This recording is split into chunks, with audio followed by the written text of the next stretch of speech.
Welcome to the Employee Safety Podcast from Alert Media. We provide business professionals with insights and ideas for protecting their people from the vast array of threats facing organizations today. Each week, you'll hear advice and best practices from an experienced safety leader. Here's your host, Peter Steinfeld. Today's episode is all about heat. It might feel like a strange topic in winter, but with extreme heat events becoming more frequent and deadly, it'll be a huge concern for organizations this year. If you don't already have a heat protection program for your business, now is the time to implement one before temperatures start rising. One way to beat the heat is to invest in heat-mitigation PPE. Here to explain how it works is Cam Mackey, CEO of the International Safety Equipment Association, or ISEA, which has set the standard for PPE for decades. Cam walks us through how organizations can use PPE to protect their people from the rising threat of heat-related illness and injuries for both indoor and outdoor workers. Let's dive in. Hey, Cam, thanks for joining us. Hey, thanks so much, Peter, and thanks for the invitation to join you. Why should protecting employees from heat-related illness be top of mind for organizations in 2023? So this past summer, 2022, was one of the hottest ever here in North America. July alone, I looked at this, double-checked, couldn't believe it's over 350 heat records just in 1 month, right? Here in the States, all of the 5 hottest summers occurred in the last 7 years. That's a pretty alarming stat. So the question is this just us? Absolutely not. Europe had its worst drought in over 500 years this summer. London hit 105. I mean, it's like a disaster movie. So there are all these, stats I could throw at you, but it's something I think we intuitively get. It's getting hotter. So that's what's happening, externally in the climate. So there's a big human cost too, and that's what I'm excited to talk with you about. In the US alone, 11 workers are injured or die every single day from heat stress. That's 365 days a year, even now in December. These are the great people that deliver packages for us. They're picking strawberries in the field, working in a warehouse. These are people that we've made a commitment to keep safe. And, here at ISEA, there's a lot more we need to do as a society. So there's a human cost to heat stress and heat illness, but there's also a massive economic cost. There was a great report that was done by the Atlantic Council recently. They estimated that the U.S. loses up to $100 billion a year in productivity just due to heat stress. That number probably is going to double by 2030 and could be $500 billion by 2050. So this is a big problem. There's a human cost, there's an economic cost, and it's important for this to be top of mind for employers. Those are some pretty scary stats. I did not recognize or realize that there were that many individuals that succumbed to heat-related issues each day. That's stunning. It's scary stuff. It's scary stuff.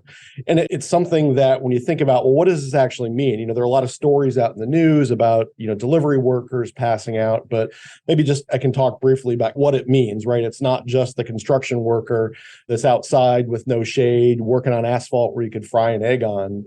2 areas I want to share to give some examples. The first is agricultural workers. Last summer, Washington State, so, upper northwest part of the country, not exactly, we'd consider a hot area. A gentleman named Florencio Gueda Vargas, he was picking hops, so an ingredient that we all enjoy in beer. And the weather that day was between 97 and 100 degrees, so really, really hot.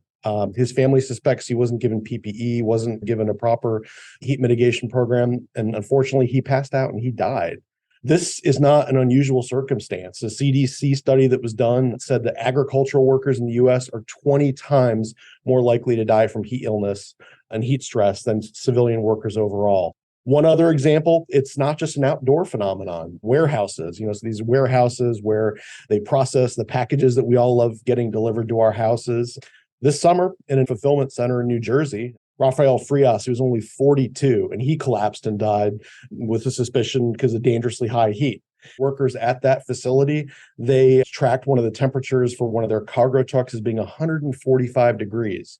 And so when workers are moving cargo in and out, this was what happens even in an indoors facility where you think, oh, they have access to water and shade and air conditioning. So this is a problem not just outside in the direct sun, but even inside in warehouse and distribution facilities.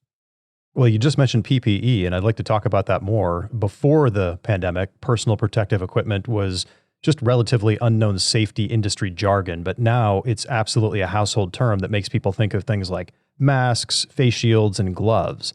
But what exactly is heat mitigation PPE and how does it impact employee safety? How can it make the folks you just mentioned safer? So in the kind of level set, to understand heat mitigation PPE, you got to get the quick basics on what heat illness actually is. So first thing, it's 100% preventable. It absolutely doesn't have to happen to anyone. And heat illness is going to happen, obviously, when there's high temperatures and high humidity, direct sun.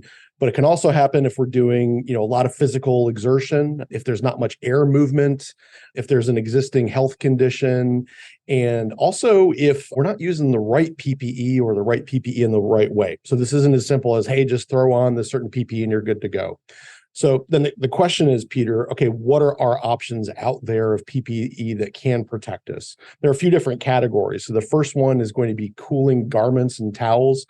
And so these are things that you can essentially take a towel and dunk it in water, swish it around for 10 seconds. And because of evaporative cooling, it'll keep you cool. And so this could be a towel like sometimes we see. It could be a bandana, skull cap, et cetera, et cetera. Nice thing about this is it's cheap and cheerful. They're really low cost. You can take it with you in pretty much any working environment, and they can be refreshed by dipping in water. So that's a common cooling garment and towel that we see used a lot. Then the next couple categories are vests. So there's either a phase change vest. This is pretty cool stuff where the material changing phases, it keeps you cool. Those are things that are great for landscaping professionals, construction workers, et cetera. And then lastly, evaporative cooling vests, and that kind of works like the garments. Last thing, we're also a big fan of what is called internal PPE. So water's great, but the reality is when it's hot and we're sweating a lot, we need to replace our electrolytes. And so there are a lot of great electrolyte drinks out there. Some even come in sugar-free options. Why does that matter? Almost 20% of the workforce is diabetic. And so having sugar-free options that can still give them the electrolytes that you need are really important. So those are some of the key PPE categories. A lot of things to think about. And something you mentioned before was this is almost, if not 100% preventable. So what do organizations get wrong about stocking and supplying PPE? And really, how can they go beyond the bare minimum to meet compliance and protect their employees? Seems to me like it has to do with not just the equipment, but also perhaps the culture. This is certainly one of those problems where it's not just as simple as going online to Google and saying, okay, what's the heat stress PPE I want to buy, and then putting a box out for your employees. The first thing is it really starts with strategy. So what is a comprehensive heat stress mitigation program? Some companies have the skills and the know-how to develop it themselves. A lot of times they don't, though. And so one of our biggest recommendations to organizations is find a trusted partner, someone who knows this space, who can help you walk through risk areas in your facilities and your job sites and identify not just the PPE, but other processes and policies you can put in place.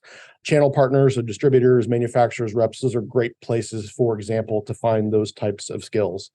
Second concern and second kind of mistake we see often is companies just not buying the right PPE. Like I said, it's really tempting just to go to the internet and try to self-serve there, but there are a lot of options. It's easy to get lost and also easy to pick maybe not the right PPE solution for the job. So again, if you can have a channel partner or someone who can walk you through this process, all the better. And the last point, Peter, you touched on it, is with culture. You can have the best program, the best equipment, but if people don't wear it, if there's not that trust and communication, it doesn't matter. We see a lot of employees not wearing PPE just because it doesn't fit or they don't feel comfortable or proud of how they look in it. And so that's really incumbent upon the site manager, EHS professional, whomever's making the purchase decision, work collaboratively with the employees, listen to their feedback on what they'll wear and not wear, and make sure that, whatever PPE you do buy, it's something that they're comfortable and proud to wear. I think that's a big point. If you don't spend time on the education, then people will say, I don't need this. This isn't necessary. I've been working for 20 years and this hasn't been a problem. So is that education component pretty big? It is. I mean, I think the good thing is we're all consumers of information, and there's in the States certainly been a ton of news reporting about, number one, the heating environment, but also through social media and other avenues, videos of workers collapsing. So I think the relative kind of IQ of our society around this is higher than it has been. That said, even with the education curve, there still in certain industries are folks who think, I don't need to wear PPE or I don't need to wear this type of PPE just because I don't feel confident and cool. So the education curve is important, like you mentioned, but you got to get over people's personal preferences and comfort levels as well. One thing kind of personal to me, I had an uncle who worked outside for many years. He was a carpenter and he lived in Houston, and he would basically not use air conditioning in Houston in the summer. And I always said, what? At home, you're not using air conditioning? And he says, if I go to work and I'm working outside and it's 100 degrees, 100% humidity, and I come home and cool it down to 70, something like that, I won't be able to go to work the next day because I won't be able to last when I'm out there. So he just got comfortable adapting his body to that. And it seems like that's an issue in today's world. We move into these very comfortable phases at home, and then we go out to work in these extreme conditions and we're not ready for it. Do you see that as being potentially something adding to the crisis? Without a doubt. And that's actually a great point, Peter. If you look at what are some of the key causes or risk factors for heat illness, it's actually, I think OSHA calls it the lack of acclimatization. So basically, you're not used to the heat. And so that sounds like that's just the circumstance with your uncle, right? That, if he was super comfortable at home, man, he's not going to be able to go back out on the job site. And so there are lots of good best practices in this area. Spoiler alert, it's tough for employers. It's not, have a 10-hour day and 100-degree temperature. It's, maybe 2 hours the first day, give them an hour break. It really is kind of a graduated schedule like that. But just as you found with your uncle, you have to get used to that temperature change gradually, or else you won't be able to function.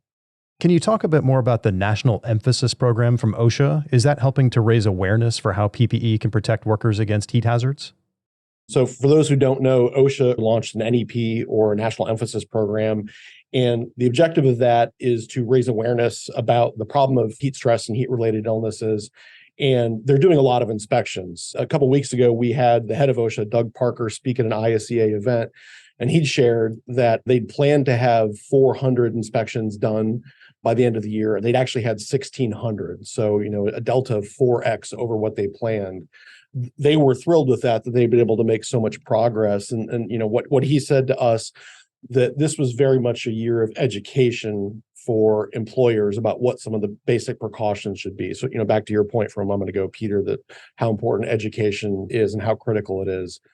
And so OSHA's Region 3, they issued an announcement that they were going to focus particularly on warehousing operations, for example. So again, heat stress is not just an outdoors problem.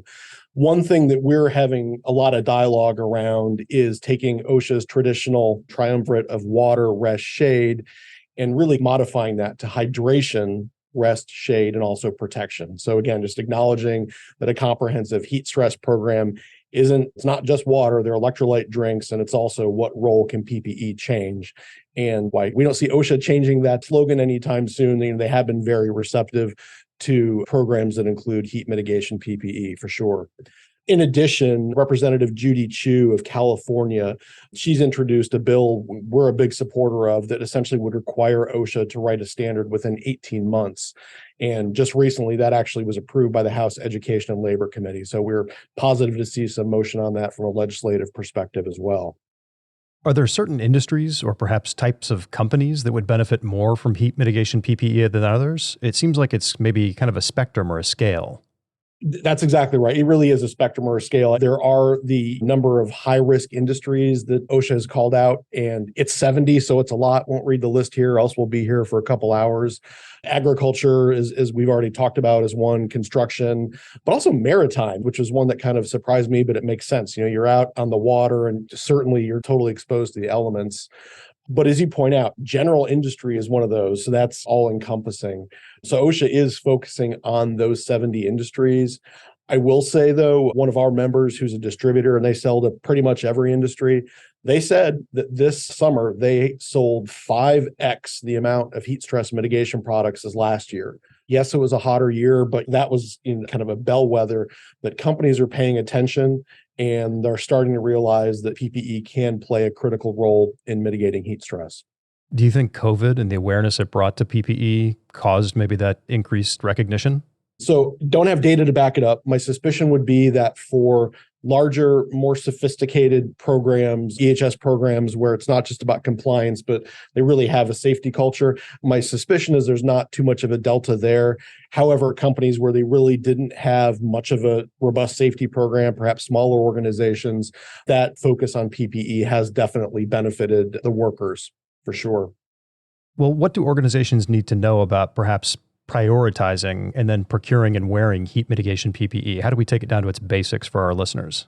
Yeah, I would say the first thing is don't wait. Is strange as it is to think about buying heat mitigation PPE in, whenever we're listening to this in the dead of winter. As we found, there can be supply chain issues that can impact inventory and your ability to get product on time. So my first recommendation is don't wait till June 30th, the first hot day. As consumers, we do that with our air conditioners in our homes. And guess what? That means we're going to be hot for a week while the HVAC company makes space on its schedule. So same thing here for PPE. Don't wait is the first thing. Second thing is whether you're a big company or a small company, really think twice before just going to Google or going to Amazon and just trying to figure out what you need yourself. Whether it's a distributor, manufacturer's rep, lots of great organizations, channel partners you can work with out there who have expertise, who can walk you through this process. And it really is not as simple as we have cooling towels, therefore we have a program. As we mentioned earlier, Peter, it really does start with get a program together. It doesn't have to take 20 hours. OSHA has some great resources on their website, policies, templates, best practices. It's free to everyone. You should also start there just to think about what a good, solid heat stress mitigation program can look like. And it's going to be different for different people in your organization. Just like an organization where you have people that deal with hazardous chemicals, they're going to, of course, train and prepare for dealing with issues that pop up differently than someone that's sitting maybe half a mile away in a nice, comfortable office. Absolutely. It's a great point. Yeah, different job types, different work sites, industries, geographies, different weather. I mean, there is a lot of complexity there, right? So definitely there's not a one size fits all solution for sure. And that's, again, don't reinvent the wheel. There are folks who are experts in this you can lean on and rely on to walk you through the process. Well, as listeners of this show know, that communication is very near and dear to my heart, especially when it comes to emergencies, either during or before. So how does communication play into an organization's heat stress prevention program? It's critical. I think really the foundational element that needs to be in place is trust. That, of course, doesn't happen overnight. That's something that you need to build for years with employees and as part of your culture. I think from a heat mitigation program perspective, the first thing is signaling to your employees that this is a priority. So it's not as simple as, hey guys, it's hot, here's some bottled water. It is to take a step back and develop a comprehensive program that you, where possible, involve the employees in the development of the program, but then certainly when you roll out the program, provide the training resources so they know, number one, their responsibility for themselves, but also just as importantly, what employees have as a responsibility to their colleagues. So whether it's a formal buddy system, which we've seen some companies use, but how can employees monitor their colleagues? So if they see someone maybe slurring their words, or if they're kind of staggering a little bit, what's that protocol that can be done to protect that worker, to get them to safety, to get them rehydrated, et cetera? So it really does start with that, developing a program either in concert with the employees, or certainly at least when it's done, communicate very heavily to the employees.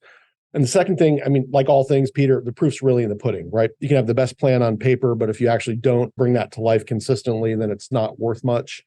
So a few pieces we recommend as part of any effective heat mitigation program are, number one, you got to check the worksite conditions, not just every day, but multiple times a day. And so OSHA actually has a wet globe bulb temperature monitor thing, which kind of looks crazy, but basically gives you everything you need to gauge the danger of a worksite. So that's a simple thing that you can have on every worksite. Second thing, going back to your uncle's story, is give workers time and space to acclimate to hot conditions. Reality is, even with the best PPE, you're still humans and we need that time. Second thing is being very intentional about hydration. Water's great. Electrolyte drinks probably will get you a little farther, and making sure that you have the right hydration options given the size of your workforce, given any pre-existing health conditions. And also from the PPE perspective, it's have the right things there that employees are wearing and that they know how to use them. And like all things, PPE wears out. So if and when it does, make sure that you're replenishing with new PPE. Well, are there any special considerations or concerns when outfitting diverse populations with heat mitigation PPE? Absolutely. And it's not just heat mitigation PPE, it really is any type of PPE. There's been a ton of great innovation in this space, actually. So, PPE for different body shapes, body sizes, genders, and style preferences. A conference that we were at, an ASSP conference a few months ago, they actually did a women PPE fashion show. And one of the things that my team and I loved, you realize that as functional as PPE is, it can be cool too. And seeing the looks on these folks' faces wearing this PPE, they feel good, they feel confident. And if they feel that way, guess what? They're going to wear it. And especially for certain body types, some PPE, it's like you're wearing a garbage bag. And so whether that's heat mitigation PPE or any other type, you want to have something that you feel good in. And so there's been a lot of great work around that area. And heat stress has certainly benefited from some of that. And this is something too that not just private industry is getting behind. OSHA actually held a conference on this issue about, diversity in PPE just a few weeks ago. And so they're doing some studies around this. So again, the recognition that all our bodies are not built the same and that we have different style preferences. And then what can we do as employers to make sure that we're outfitting our employees in things they feel comfortable and confident in? Yeah, it seems like it's human nature, and when we think about technical things like this, to focus on function only, and we forget the form part. And you look at lots of industries, like the medical industry, when they started allowing people to wear different kinds of scrubs that had colorful patterns, it just, the adoption went up tremendously. So that's pretty big. We want our workers to feel confident, look great, and be safe. And one of the interesting things is if you're wearing a high-vis vest, for example, that's really bulky, it's actually bad because it can get stuck in something, and that's a hazard. So there's the functional risk, but there's also, we can look good too. Yeah, without a doubt. Well, looking beyond the realm of heat mitigation, are there any innovations or new PPE technology on the horizon that organizations should be thinking about taking advantage of? Yeah, there's actually a lot of really cool stuff out there. And so what's driving this? A lot of the trends that we feel as consumers are driving this. So for example, in several different PPE categories, there's a greater use of recycled or recyclable materials. That's a big deal. For some PPE, like these vests that might protect you from terrible chemical spills, recycling that is pretty much impossible, but there are a lot of categories where you can. So one of our members even makes gloves almost entirely from recycled plastic bottles, which is unbelievable because if you think about the amount of plastic waste our society produces, that's a big win. So that's one big trend is recyclable and recycled materials. And that's a win for consumers. It's a win for businesses looking to reduce their carbon footprint. Another area of innovation, also driven by a trend we see as consumers, is digitization. Some folks call it connected worker.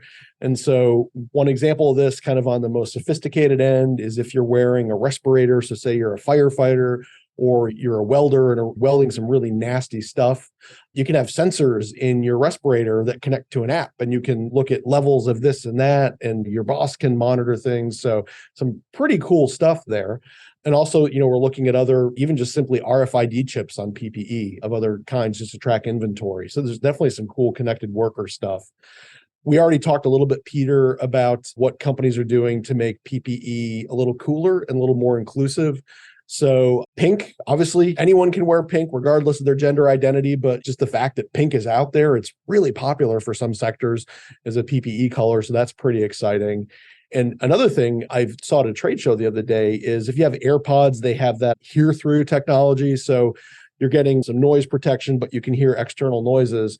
So some companies out there essentially make hearing protection where you can hear a worker, but it filters out all the bad noise that might harm your hearing. So every year there's something new and exciting coming out. So we're excited to see what the industry has in store for 23. Yeah, no, that's amazing. It's so great that people are putting their attention on this to just make it's something that more people want to adopt. That's fantastic. For sure, for sure. Well, just getting to the basics, if a listener wants to get started ordering PPE to protect their employees in 2023, where should they begin? That's a great question. So a few options. So our website, which is safetyequipment.org, we can give you a list of a lot of great manufacturers that make this equipment, and go to any of those manufacturers' websites and they'll say, great, here's our distributor who can really be that trusted safety partner that I've described, right? Not just, hey, here's some PPE, but hey, let's look at your heat stress program. How can you develop it and what role can PPE play? So that's probably the first recommendation I would do. So that way you're not just hunting and pecking on Google. Second recommendation is there are a lot of great resources out there, benchmarking groups, whether it's ASSP, podcasts like this where you can hear from other companies about what type of PPE they use and learn from them. So that's a great way to get ideas about what's working for other companies. You can pick and choose what's good for you. Finally, I mentioned as well, the OSHA website has a lot of great resources around heat stress as an overall challenge, around heat stress programs.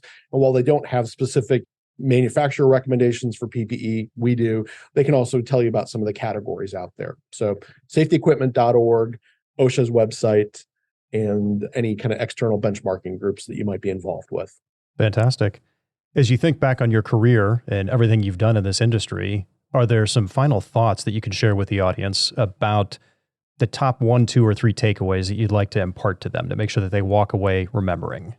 I would say the first thing is measure twice, cut once. It's easy to listen to this podcast and say, all right, well, Cam's giving me some scary stats. It's going to get hot, so I'll go buy some cooling towels for my people. I wouldn't suggest that at all. The first thing really is to develop an overall heat stress mitigation program. And so whether it's going to OSHA.gov or other websites, that's the first step. Think about this holistically. Second piece is no plan is ever any good if it just lives on paper. This really needs to be something that your team, your employees, your entire workforce uses. And as Peter pointed out, depending on the different job types, maybe in different ways. So make sure that you're communicating with employees in the development of the plan, in the launch of the plan, and also regularly updates to the plan. That's critical, or else all the work will have gone to naught. And then lastly is really empower your workers so that way they're looking out for themselves and their own health, that if they need to take a break, that they take it. They need to be able to have that agency to take a breather when it gets hot, when they get uncomfortable. And also make sure that they're empowered to take care of their colleagues out there. Sometimes we don't know when we're experiencing early signs of heat stress or even heat illness. So make sure that your employer, your employees know that it's not just okay, but it's their job to advocate for and to care for their fellow employees. Well, that's an excellent combination of advice, and I'd like to thank you so much for taking the time to speak with us today. I just hear the anecdotes about the tragic stories of people succumbing to heat stress, but I'd never heard the statistics before. So thank you for sharing all that. It's a big issue that every organization should be thinking about. Thanks so much, Peter. It's a big problem. We're confident that the resources are in place to help employers and employees, and the world's not getting any cooler. So it really is incumbent upon us as a society, as employers, to provide our workers with what they need to keep safe. Well, where can our audience learn more about ISEA and heat mitigation PPE in general? Visit us at safetyequipment.org, and you can see examples of some of the cool kinds of heating solutions, PPE out there. And you can link to a lot of great manufacturers that make this. We also have some upcoming data around heat stress, and spoiler alert, about 80 million employees in the US should be wearing this every single day. Our suspicion is that the actual reality is a fraction of that, but we just are going to publish a study in a few weeks. 80 million workers really should be wearing heat mitigation PPE every single day. Sounds like we got a way to go. That we do, Peter. Well, thanks, Cam, and thanks to you for tuning in. If you like the show, be sure to subscribe and get more insights and ideas that keep employees safe. You can also rate and review on Spotify or Apple Podcasts to tell us how we're doing. Have a safe week, everyone. Thank you for listening to the Employee Safety Podcast from Alert Media, the industry's most intuitive emergency communication and threat intelligence solution. To learn more about how to protect your people and business during critical events, visit alertmedia.com. Until next time.